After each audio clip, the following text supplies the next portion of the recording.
If you knew what your true yes was and what your true no was in all areas of your life, would you be able to choose faster and easier?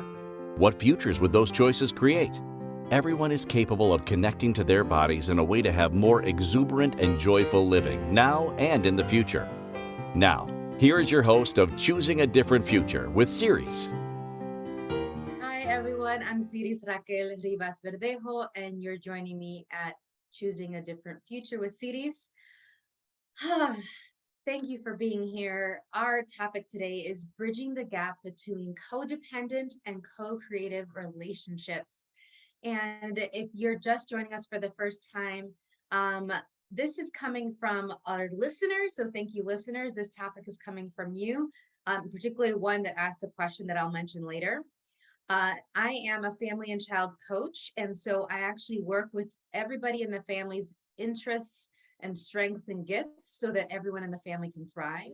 I do mediation and advocacy work in meetings for special needs and special abilities kiddos in schools. I provide speech and language therapy and a bunch of other resources to families.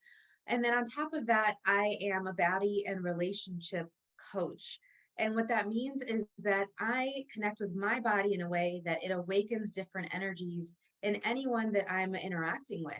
And I invite the people's bodies and themselves to have greater awareness so that they can have exuberant living their way. And then on top of that, I am the creator of a body process called the living and dying body process, where what you add to your life creates more, that's the living, and what you let go of creates more, the dying, not what we've been told of before. And so we actually have classes coming up about all these different things. There's different sessions you can book with me as well. The next events that are coming up are really, really exciting. I have the Being a Different Possibility for Families series is starting this month. We're going to have monthly calls, and this month's call that is on Monday, January 30th, will be on self-care in families. So you can find that on my website, empoweringlightlanguage.com, and go to the events section /events. And then we also have some awakening classes coming up. The awakening class is where people get to gift and receive the body process of the living and dying body process and get facilitation, manuals, infographics, audio recordings, all these different things. And this first one for January is going to be a two-part. So half day, January 28th, half day, January 29th. And then we do a follow-up Zoom to make sure you have any questions addressed that you may have as you're tinkering around and playing with this gentle, nurturing body process. We also have an awakening class in June 24th as well. That's going to be a one day instead of two half days.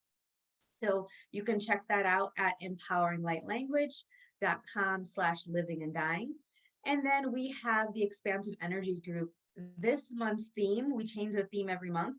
This month's theme is the shape shifting of healing past trauma, and super beneficial given what we're talking about today and anytime, because it's not just a one and done for a lot of us. We got to keep going and delving deeper and letting go more and more and more of anything we've held on to in our bodies and in our realities from the past. And while we can be here right in the present, right? That's also one of the things we're looking for.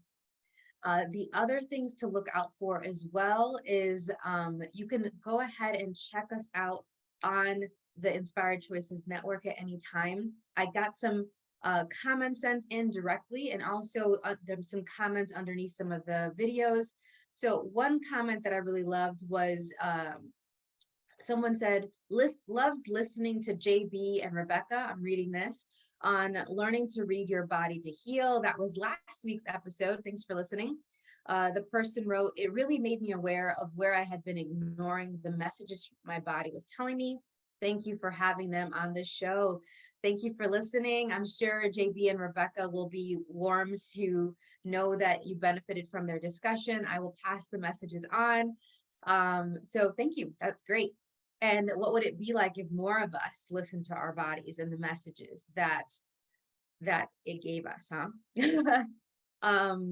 Okay, and then another comment, what was the buy book you mentioned in the coming out episode? Okay, cool. So I actually brought that. You can see it for those of you that check us out on video. It's called Getting By. Here it is. Voices of Bisexuals Around the World. This is the second edition. So it looks like this. I got it many, many years ago now, so it might look differently.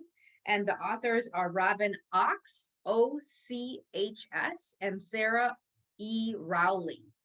Okay, so they're the editors of the stories that were submitted by bisexuals all around the world. Definitely recommend that. Thanks for asking. And then today's topic, like I mentioned, came from a question sent in by one of our listeners after they heard the When You Find It Hard to Receive episode. So you can check that one out as well. Highly recommend it. And they were asking if it was possible to receive yourself and more of yourself and what you'd like if you're in a codependent relationship. And so we're definitely going to get clear on that. Today's topic is bridging the gap between codependent and co-creative relationships. If you have any other future topic ideas and questions, I definitely listen to y'all to come up with new topics for you so you're getting what would be a contribution to you, your lives, and your families. So people, gosh, this topic, people come to me all the time wanting to get clarity on, should I stay? Should I go? Should I keep trying? Should I just give up? And one of the things that happens is after they explore their relationship patterns, after they explore their relationship beliefs, and they do the personalized exercises that I give my coaching clients, they get to look inside themselves and with confidence, knowing what actions to take next. So as you increase your awareness over the course of this discussion, you might get some ahas, and I'd love hearing the ahas of what action steps you can take moving forward. I'm going to provide some resources. I'm going to give you as many examples as I can fit into this episode today. And hopefully you'll walk away with knowing a little bit better about, okay, these are what next steps I can take. All right. So the description for today, I'm going to read that out loud as well, because it's going to cue up some really interesting energies in our bodies. So as I'm reading this out loud, make sure to stay with your body. Give it a squeeze. Hi, body. Hi, bodies. So what are the signs that you're in a codependent relationship? What if relationships could be a co-creative process where they could be mutually beneficial for everyone involved? Yeah, how's that feel? In order to avoid disappointment with dating, intimacy, and relationships, it's important to be aware of how prevalent these types of relationships can be and how to take preventative and proactive steps to stay away from feeling disillusioned or trapped. From keywords to look for to clear actions you can take, there isn't anyone that hasn't been impacted by the lies, toxicity, and downward spirals of these dynamics. Fortunately, there's hope. So we're going to go ahead and talk about all of these things and give you some more hope. If you know of somebody that is in a codependent relationship and you're maybe not sure if you're on track about this, you will definitely get clear by the end of this episode if either you or someone that you care about is in a codependent relationship and possible steps that you can take. Okay. Gosh. All right. So first, I want to make sure that people know that it is so common. And what most people talk about with codependent relationships, if that's even in their sphere at all, is they usually talk about it in the context of partners, spouses, and people that they're dating. And I don't want to ignore that. I don't want to discount it. I'm definitely going to talk about that a bit. One of the things that I specialize in is a lot of people come to me and actually had somebody send in a question. They said, Siris, let's see, I'm going to read this out loud. Where's the question? Yes, Siris, everyone always talks about codependency with their relationships, with their partners. Is it possible to be codependent with your kids? And absolutely yes. And I see it all the time. There's not a week that passes that I do not see that. The signs that we're going to look at that are the, hey, wake up, hey, rap, rap, rap. These are the alarm bells. These are the red flags that I'm going to be mentioning. Consider if maybe you know of someone, or maybe you're someone who has this type of relationship with their kids. I see it all the time. It's one of the things that I often need to address and support people through when I do my family and child coaching. Okay. And then on top of that, it can be in any context, including with work. So you can have codependent relationships with colleagues, with clients, definitely, and also with the actual companies or workspaces that you're navigating and working in. So it's prevalent everywhere: family, work, in personal life, romantic life, you name it. Okay. So I don't want you to think that, oh, if I'm not in a relationship, I'm not in a codependent relationship. That's not necessarily true. There are so many possible ways that this can show up. And that's part of what it makes it so tricky, because the other thing too is that it is so prevalent in our families and in where we were raised. I certainly learned it that way. I learned codependency and people pleasing and choosing people who are needy and valuing people who needed me. And so they were really needy and insecure. That was what I saw all over the place in my family, and how people then would create relationships so they fit those patterns of, I need to be needed. And so I need to ensure that this person is not independent, is not empowered, does not have a sense of confidence in themselves, because then they'll leave me, that maybe they'll run off. Okay. Have you ever had those types of thoughts where you are worried that someone's going to leave you, and you may be thinking of it all the time or more often than not? And that is one of those signs of, hey, I may be codependent if I'm constantly worrying about somebody leaving me or this particular person leaving me. Okay. So listen to yourself. As I mentioned some of these different examples, see if that's ever been a thought that you've had or that you've heard someone else express. Okay. And share this episode with your loved one. Say, hey, I was listening to this and it made me think of you. That's it. You don't have to go into fixing, saving, helping. Just show you're caring and say, hey, I thought of you. Take a listen to this. If you want to talk about anything that's on here, I'd love to talk about it with you. Very simple, because we don't want to go into fixing, saving, helping, which is part of codependency. I did it. Dun, dun, dun, dun. CDs to the rescue. We're going to talk about functioning from fixing, saving, helping mentalities in an upcoming episode, I think in March, I want to say. Look at our upcoming episodes, register for it so you're notified. You don't want to miss that one. And I'm going to touch upon this just a bit today, because there's no way to talk about codependent relationships and move toward co-creative, mutually beneficial, all voices are heard and acknowledged types of dynamics without looking at this fixing, saving, helping piece. Okay. But yes, if you are listening to this and you're listening to the examples and you're like, oh, wow, I've definitely been saying that to myself, or I've definitely had these thoughts come up. It's not just, oh, if I have it, I'm in a codependent relationship. There's more questions to ask. And there's also about how often do you have this running in your world? The idea is we're going to move from however often it's running to having it less and less and less as you increase your awareness and as you start choosing different people, different behaviors, different ways of communicating, so that you can get to you having a co-creative relationship, one with yourself, and then two with anyone else you would like to be interacting with and creating with. Okay.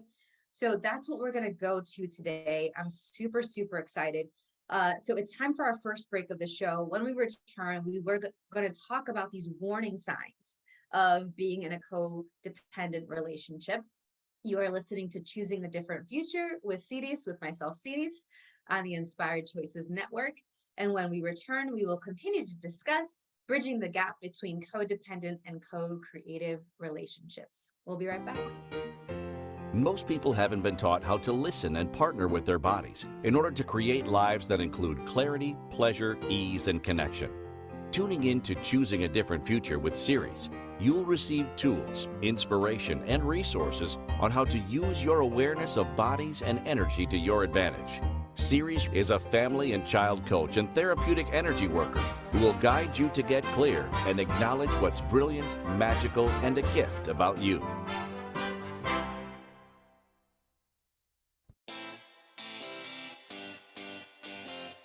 Are you a subject matter expert?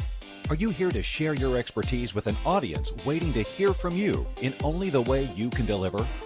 Are you ready to have your voice amplified across the airwaves? Inspired Choices Network has a global radio platform streaming to millions of people across the world. Professionally produced and supported by an accomplished team every step of the way, you can broadcast from anywhere in the world, knowing your voice matters, and we ensure it is delivered with ease and efficiency. Eager to hear your message, the world awaits. Contact us today to become an Inspired Choices Network radio host. Email becomeahost@inspiredchoicesnetwork.com.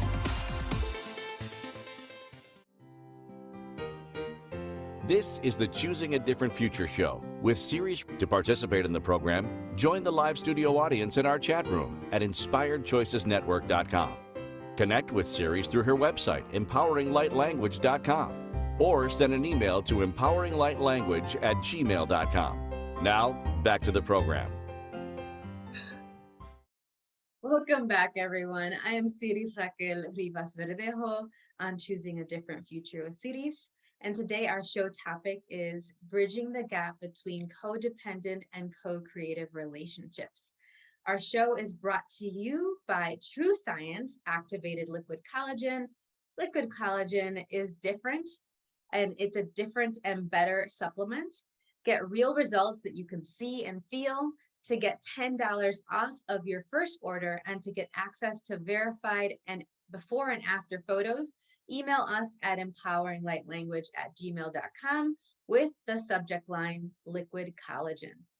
So before we went on break, we were starting to talk about why it would be beneficial for you to be aware of the warning signs of codependent relationships, and also how it's prevalent in all contexts. There's really no area of our lives where this cannot show up.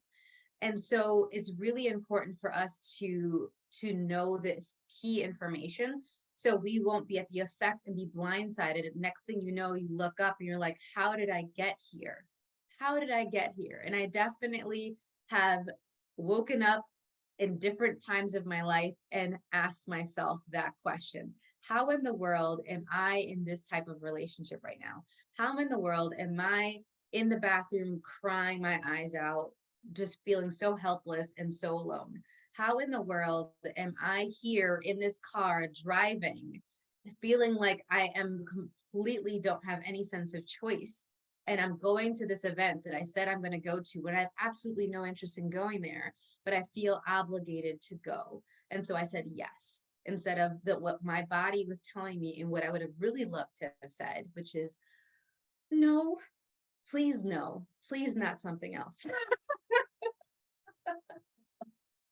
So, gosh, some more signs. All right, so I'm going to go through a couple.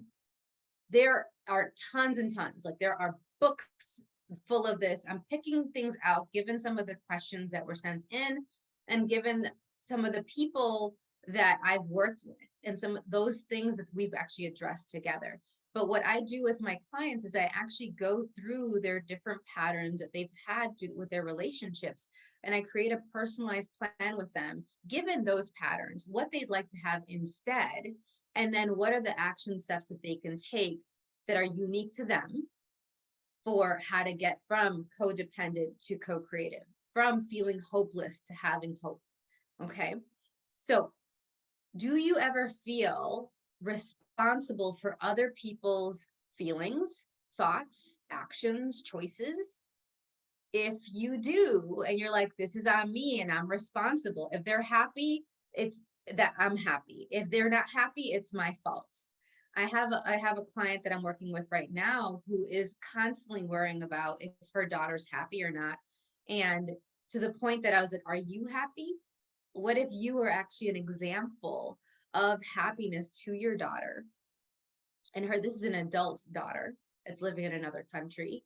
And she's constantly worrying and wringing her hands about if her daughter's happy or not.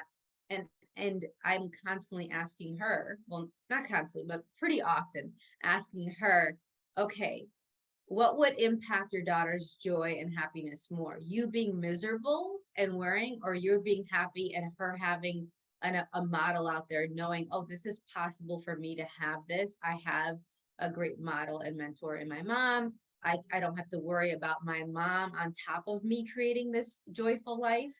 But when kids look to their parents, they're looking to see, hey, what's possible, what's not possible? What are the strategies and tools for me to navigate this world? And so when I see parents that are looking for their child's happiness, one of the things I look at are what are your actions saying to them? What are those messages that you are consciously and unconsciously conveying to them? And are those the messages that you would like to be conveying? And so the hand wringing, the worrying about somebody else's happiness beyond your own, is that what you would like your child to be thinking about? Is that the priorities that you would like them to have? For some parents, that is a value that they would like to instill in their kids. Everybody else first, and then maybe you can get the scraps and the crumbs at the end. That certainly was the model I had. My mom was putting everybody in front of her. She was putting us kids, the three of us, ahead of her. We are going to talk about it on the Limitless Azúcar series, where she's our guest. And we are going to have these different conversations about my childhood and her childhood and our work with families and children. And that was one of the things that she instilled, that then I had to deprogram and detox out of my body and out of my reality, because I saw her burnt out. I saw her, she wasn't having time for friends. She wasn't having time for massages and getting her nails done and the self-care. I saw her having a life that was really full of doctor's appointments and stress, and then teaching kids. And there was no room, there was no breath left for her. And it actually created in me like, oh, if this is what women in the world are doing, I don't know if I want to be a woman. I remember thinking that clearly as a kid. And I know that there are a lot of little girls out there that they're seeing the models that exist now. And man, are they getting different messages. I'm so happy about that. But back when I was growing up, every woman I was seeing was in burnout and overwhelm, was doing everything for their family with not as much support for the men in their families. And if they did, it was still just a fraction of all the things that were on their plates. Okay. So if you have these things where you're responsible for other people's feelings and actions and everything, and you're adding that to your plate more and more and more, are you including you in the equation of your life? Are you including your joy in there in addition to feeling responsible for everyone else's joy? I wonder. Do you find yourself saying yes when you mean no to events, to what you want to do, to taking on projects at work? If you really want to say no, are you asking questions? Or are you always saying yes out of obligation? Or more times than not saying yes out of obligation? At work, we all have tasks and things that are assigned to us. And then there's people that do even more. They're doing a lot of, oh, I'm going to prove that I'm a good colleague, that I'm a team player. When I was working with the Chicago Public Schools, right out of grad school, I finished this dual master's program in speech language pathology and learning disabilities. And I just jump right in, and I'm in a full caseload with kids from all these different chromosomal disorders to, autism, ADD, ADHD, different learning disabilities. different communication challenges, and 44 different languages represented in my school. It was freaking awesome. I loved that the school culture and the actual school district at the time. I don't work with them anymore as directly. I consult with them. So it might have changed. So my colleagues out there, if you're in the Chicago Public Schools, let me know if it's better now, if it's different. But one of the things that I had was this sense of, we were told we had to go and run off and drop our whole caseload and do different evaluations somewhere else, but still had to be committed to and doing all the services that are legally mandated services on these individual education plans. And so they were setting us up to either lie or fail. Neither of which is something that I was comfortable with, neither of which is something that is congruent and matches the type of professionalism and integrity that I like to do for any aspect of my business. Okay. And so I realized pretty quickly, oh my gosh, if I don't feel like I can speak up, if I don't feel like I can say no in a job environment, in any environment, but let's keep going with this job environment for a minute. Is that the type of job environment that I want to be working in? So a lot of people will come to me for business coaching because they were in transition. They're like, I'm done not feeling like I have choice, or that I can't really use all of my creative gifts, that I can't contribute to people with what I uniquely know. And so I'd like to have a transition from what I'm currently doing to something else. And that's what I did. I identified it around year 3 for myself, the year 3 of working with the Chicago Public Schools. And I said, I'm going to go till 5 years. That was my plan. It also was going to help me pay off some student loans to at least work there for 5 years. But between year 3 and year 5, when I left, and I did leave after year 5, I started researching and looking at what would I truly like in my work and with my career. And what are the places, what are the companies, what are the settings that I can work in that would match that and give me that? A lot of people try to make what is already toxic, abusive, or codependent work. And then let me just do a slight tweak. Instead of, what if you are willing to completely start from scratch, even if it is within that same company or that same setting, but not trying to make whatever position you're in fit your desires. It's very hard for them to do that versus, okay, start from your desires. And then is there a way for this to have that and for me to create that with this, or do I have to look somewhere else? Okay. And that same thing goes with relationships too. There is a thing of, oh, let's make it work. Let's look at what's possible, but it takes at least 2 people, if you're in a couple, to make those changes. And so you can be a leader within those relationships. You can be a leader within your family to start communicating differently, doing different, choosing different behaviors to be that example of something else. I often talk about how this client that I was mentioning earlier with her daughter, it's like, okay, you're doing these different dance steps. Let's say you're dancing right now, tango. Dun, dun, da, da, da, da, da, da, dun, dun, da, da, da, da, da, da. Okay. And then you would like to get to a salsa with your daughter, or you would like to get to a salsa with your husband, with your work setting. Well, you got to change the steps. And temporarily, you gotta be the one that like teaches them, okay, I'm going to step here and then you turn, or you're going to hold my hand here. It's very different, the salsa, than a tango.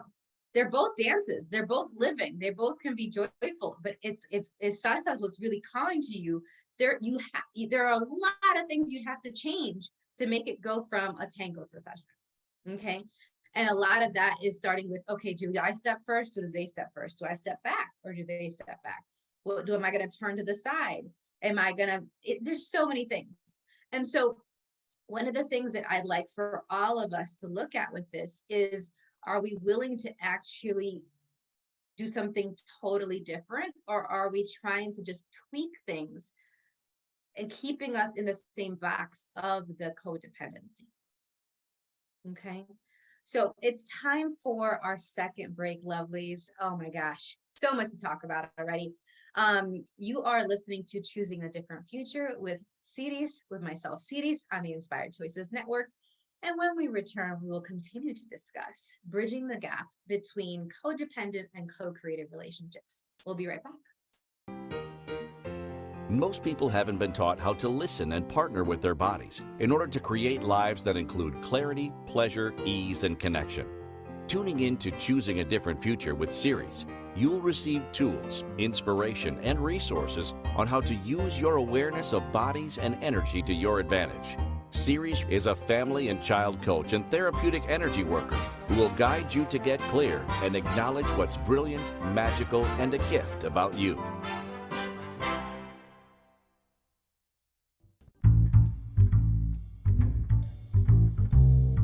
How wonderful would it be to carry your favorite Inspired Choices Network host with you throughout your day? Well, now you can.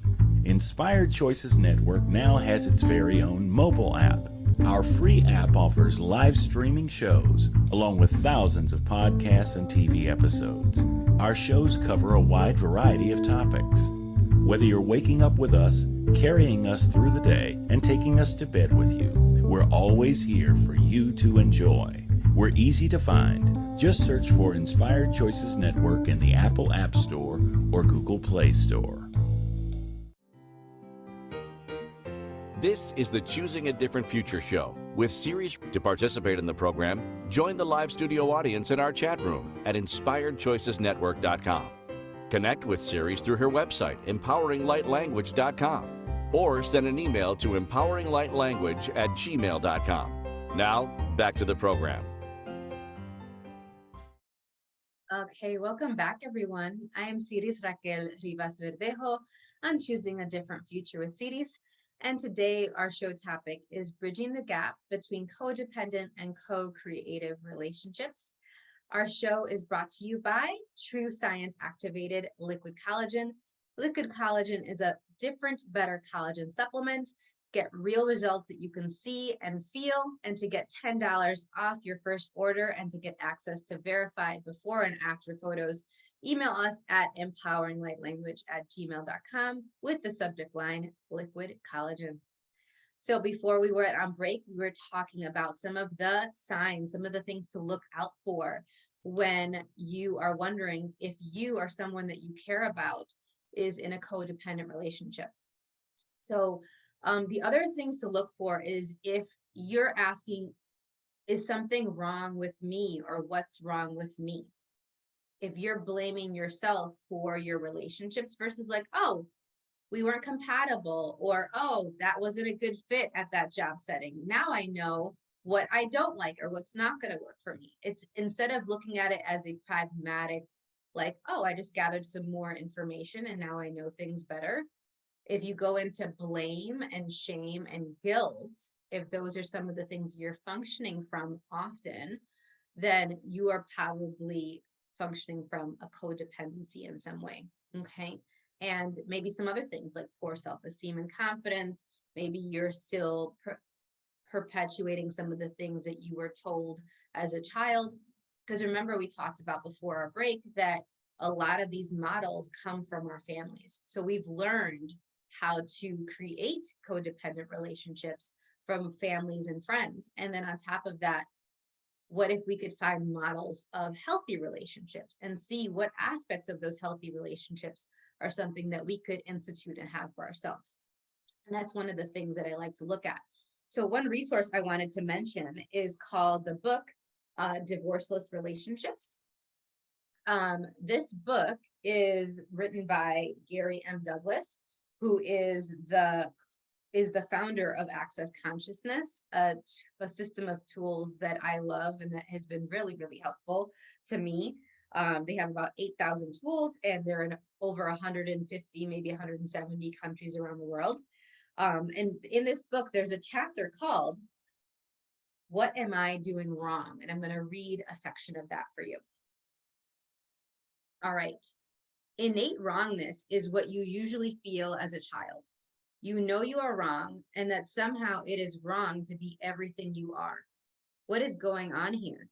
You are getting projection from your parents about what wrong means to them. They may have looked at you and thought, well, that girl is trouble looking for a place to happen. And the energy you get is the wrongness of you. So here is an example from Dane's life. So Dane is the other co-founder of Access Consciousness. Dane's mother is gay, and Dane's whole family was afraid Dane would also be gay, which was wrong as far as they were concerned. So what was constantly projected at him? Their desire for him to be something that would never equal gay. Does that make him have to fit in a box that makes their world work? Yes. Where is Dane's choice in that?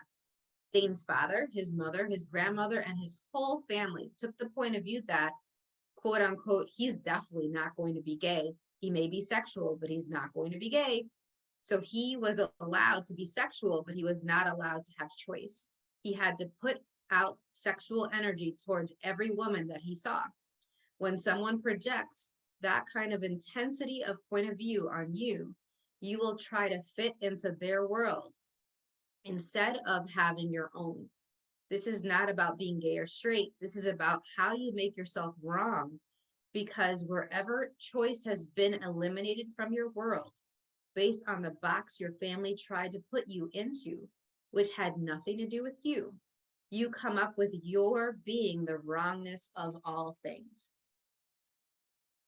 Just sit with that for a moment. What were the things that were projected at you as a child? Often when I'm working with my families and I'm having these conversations with the caregivers and the parents, the foster parents, biological parents, it doesn't matter, step parents, we have to actually look at their childhood to see how it's unconsciously running and functioning and projecting into and onto how they behave with the children, if there are children in that family. There are a lot of things that will be running. And so I had to look at this for myself too. When I did my own self-work, I still look at this because there's these things that'll sneak up and you're like, whoa, who does that belong to? Which is one of the questions and tools that are mentioned in this book, the Divorceless Relationships books. Ask, if you have these thoughts come up, who does this belong to? Is that really mine, or was it projected at me? Am I picking up on that feeling, that thought from somebody else, that expectation about me? I was expected to take care of everyone, to manage the household, to make sure everyone was calm and comfortable, fed and warm, right? That they were entertained. If they weren't entertained, I was going to find something to entertain them. And so when I was starting to move away from that, I all of a sudden had to look at these gifts and capacities that I had for entertaining, for being aware of people's emotions and anticipating their needs. And instead of shutting those off, I'm like, I had to look at, okay, so how can I use this in a way that's healthy and not from obligation, compulsion, perseveration? Okay. And so it's not about, oh, I'm never going to be kind. I'm never going to consider these things that I used when I was doing codependency. It's, okay, how can I use this in a healthy way? How can I use this and include myself and my sense of joy in this? So instead of a Thanksgiving meal in the past being like, okay, does everyone know what they have to do? I'm managing all of the tasks. Okay, this person's doing this and this person's doing that, or me controlling everything so it all gets done my particular way. I instead was like, hey, who wants to do what? I asked, who wants to take on what? Who wants to contribute what? When would you like to start? Let's vote on this. Everyone got a voice. Everyone got to pick and choose, given what they would be really excited about, what they would want to cook and contribute to the meal, or if it's drinks, they could bring drinks, whatever that is.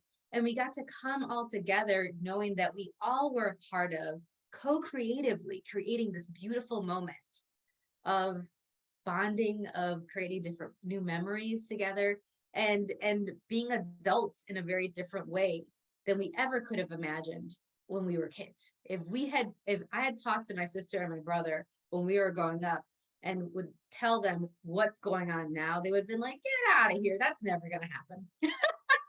No way. Our parents sitting calmly and civilly and happily together in a loving way at this table, and there's no lawyers involved, there's no fights, there's no drama. Oh my gosh, this is crazy. No way.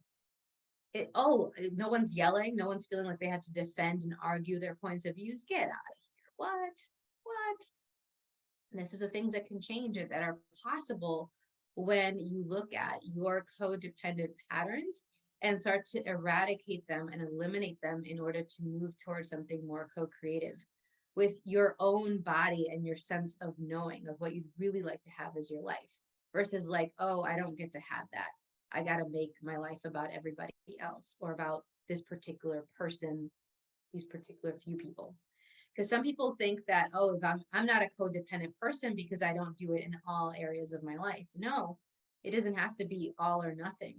If you're doing it in any area of your life and it's not actually healthy for you, and you feel the sense of, I have to walk on eggshells when I'm talking to this person, when I'm interacting with this person, then that's something to look at and lean into and get some support with. Okay. So I love this book. I highly recommend it. Divorceless Relationships. I still refer to it. I have things underlined, highlighted, bookmarked, all these different things. And it's called Divorceless Relationships because it's about you not divorcing yourself. You're not divorcing from your awareness, from your body, and from yourself when you're in relationships. Because that's what a lot of people do. They start chopping off limbs. They start doing the things that they love to do in order to fit into the box of a certain relationship. So are you still doing the things that you love? Are you still seeing your friends? Are you still hanging out with your family as you are navigating your work relationships, your romantic relationships, your friendships? Or is it one of the prices of admission for working there, being with this person, hanging out with this person, you having to isolate yourself from the very things that contribute to you, and you feeling like, oh, this is my life, the one I'd really, really like to have? That's one of the signs that are super, super prevalent. And that's one of the things that a lot of parents don't realize. Oh, I'm in a codependent relationship with my child if I feel like there's no possible way for me to have a break and nurture myself. And it doesn't have to be hours and hours. What if it's 30 minutes a day? If you don't feel like as a parent you can carve that out for yourself, then you are probably creating a codependent relationship with your child. And it's not only dishonoring of you, it's also not sending a great message to your child. And so is that the message you'd like to send, where they feel like if they have kids, they don't get to have themselves? Okay. I'm going to talk about this a little bit further after the next break. But one of the other things I wanted to mention is I actually created a What's Wrong. Actually, it was a chapter. It was a 4-part series that I created a couple years ago, based off of a quick little intro taster that I did called "Have You Been Told the World Would Be a Better Place Without People with Special Needs?" And so many people came up and they were talking about the orphans that they work with in India and the foster kids that they work with. And, there was educators, there was people that felt that by them being anxious and having mental health issues, that the world would be better without them. And so we were looking at all of these different things, and we came to know the world is actually not a better place without these people that are often marginalized and unheard, even if that's the message that you're told. And so I did a more longer, deeper dive called There's Nothing Wrong with Me, Right? 4-part series. And it's actually in my self-paced courses section. So you can go in and grab it and play around with it and look at this for yourself. It's at empoweringlightlanguage.com/self-paced courses. No hyphens or anything like that. And it's really for anyone who has ever felt like they shouldn't be on this planet, that the world would be better without them. And if they would actually like to feel like they're a contribution to others and to the planet, including themselves. I'm always going to say including yourself in this. Definitely check that out. And if you have any questions about it, let me know. So it's time for our next break, lovelies. Oh my goodness, it's flying by. But let's do it. Let's have a break, grab a drink, take a moment, get a stretch in. And you're listening to Choosing a Different Future with Siris, with myself, Siris, on the Inspired Choices Network. When we return, we will continue to discuss bridging the gap between codependent and co-creative relationships. We'll be right back. Most people haven't been taught how to listen and partner with their bodies in order to create lives that include clarity, pleasure, ease, and connection. Tuning in to Choosing a Different Future with Siris, you'll receive tools, inspiration, and resources on how to use your awareness of bodies and energy to your advantage. Siris is a family and child coach and therapeutic energy worker who will guide you to get clear and acknowledge what's brilliant, magical, and a gift about you.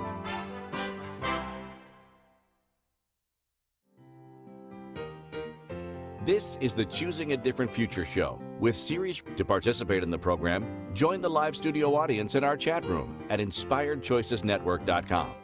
Connect with Siris through her website, empoweringlightlanguage.com, or send an email to empoweringlightlanguage@gmail.com. Now, back to the program.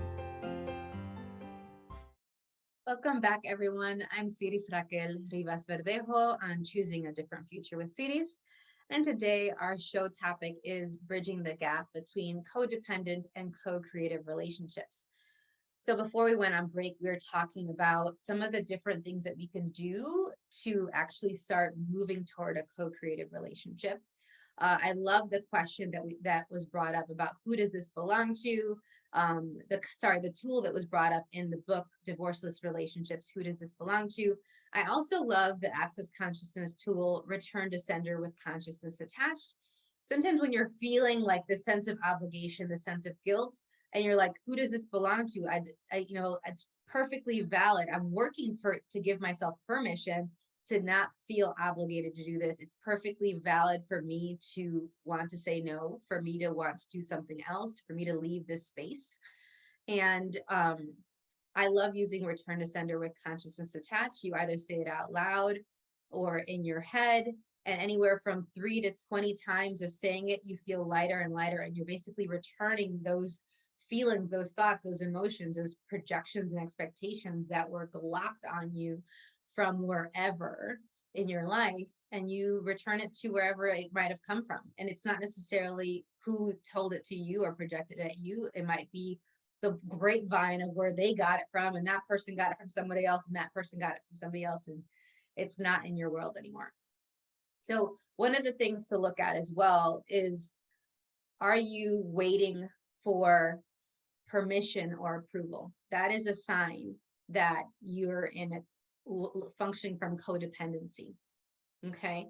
I had a client that was so concerned about doing coaching with me, especially talking to her husband first. She was we have a joint account. This is an expense that is a bigger expense. So let's go ahead. I need to talk to him, but I'm really, really concerned. And there was so much anxiety over this, even though her husband was the one that was saying, hey, I think you should get support and help with all the things that are going on so that you feel calmer and you have strategies. But because they have such a volatile relationship, and because she's had so much codependency and hand-wringing and in the past, she was thinking of every worst case scenario that would happen instead of, well, what is a way for me to present this? What is a way for me to communicate this? That it makes this a lot clearer and easier. And often it's talking about it in the currency of what that person values, what would be beneficial to them. Hey, by me addressing my mental health, you won't be annoyed by me being all reactive and blowing up all the time. You're going to see me calmer. I'll be more effective when I'm doing the things around the house. I'll be a more enjoyable partner. What would be beneficial to that person? So we looked at secure versus insecure language. We looked at the different considerations before bringing things up. And it was really, really helpful. She was able to, her husband was like, of course, go ahead and do it. Was totally supportive and has been supportive ever since. And it's important to note, this isn't always the case with this husband. So she had some reason to be concerned. And at the same time, if we're going to go from a tango to a salsa, then we need to start taking different steps and not always it being a step back and a step back and a step back away from who we really are and the lives we really like to have. The other question to look at is, am I reliant on someone else to validate if what I perceive is true or not? If you're waiting for, oh, maybe this is true or not, let me check with all of my friends, with all of my family before knowing that this is a yes or a no for me. If you're constantly relying on everyone else's sign off and approval, then you are probably creating a lot of codependency. And I would recommend building up your own confidence. It's not that you wouldn't take other people's opinions into mind. I love doing that. It's a grain of salt. You have to look at their agendas, their experiences, their perspective, and it may or may not be relevant to you. So you have to really look at am I actually asking advice from, and is it actually going to be appropriate for me and relevant to me? And so one of the things I do with a lot of my clients that I walk them through is actually creating a joy list and looking at what is the things that bring them joy. And for each of us is different. Going through these different exercises on how to navigate that, and then them actually practicing confidence boosting activities with my support, having their back so that they can build up their confidence in listening to their own yes and no more and more and more, and them choosing what's going to bring them joy at the time that it's going to create the most with their bodies. And so that's a really, really fun thing to do and really, really helpful for people moving forward. If they actually want to get to a co-creative relationship with themselves and their bodies and with others. All right. Before I get to the next thing, there's a question that was sent in really quick. We're running out of time, but I don't want to miss asking this question. Somebody asked, what's the relationship between wanting to have sex or not in a codependent relationship? And I'm not quite sure what you mean by that, but I'm going to do my best to address it, because I really love when people send in questions, and it's a really juicy question. A lot of people that I work with, they are doing sex from obligation, from something that they have to do. It's part of the requirements of relationship, but not necessarily from a sense of joy.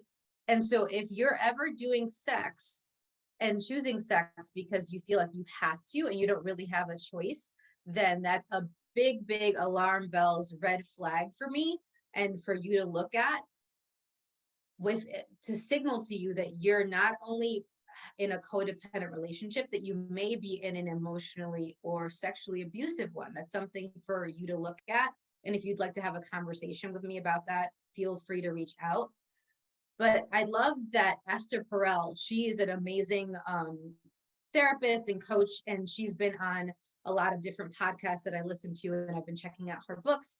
And Anna Kendrick, an actress that you may know, she was being interviewed by The Armchair Expert, that podcast with Doc Shepard, and she referred to Esther Perel's comment on this that I think is also going to be a contribution to you. And Esther Perel says, sex isn't something you do, it's a place you go. It's a place that you visit. And for me, and what I invite my clients to, is it's not just a place you go with somebody else, you can do it with yourself, and it's an enjoyable place. It's like nirvana, oasis, like the world goes away and you get to be more in touch with you and your body and potentially this other person. And that's a beautiful moment. And so if sex is something that you're doing versus a place that you're going, I invite you to look at that for yourself, my friend, and to reach out for some support so that you can create something different. Thank you for your vulnerability. Thank you for sending in that question. All right, our next episode is going to be all about fun with many tongues. Conscious cultural competence is next week. So how much fun can we have playing with many tongues? Come and join us next week. Bye for now. Thank you for listening to the Choosing a Different Future show. Siris returns Fridays at 10 a.m. Eastern, 9 a.m. Central, 8 a.m. Mountain, and 7 a.m. Pacific on InspiredChoicesNetwork.com. Until then, keep choosing what will work for you and your body, your own unique way honoring what will work for you.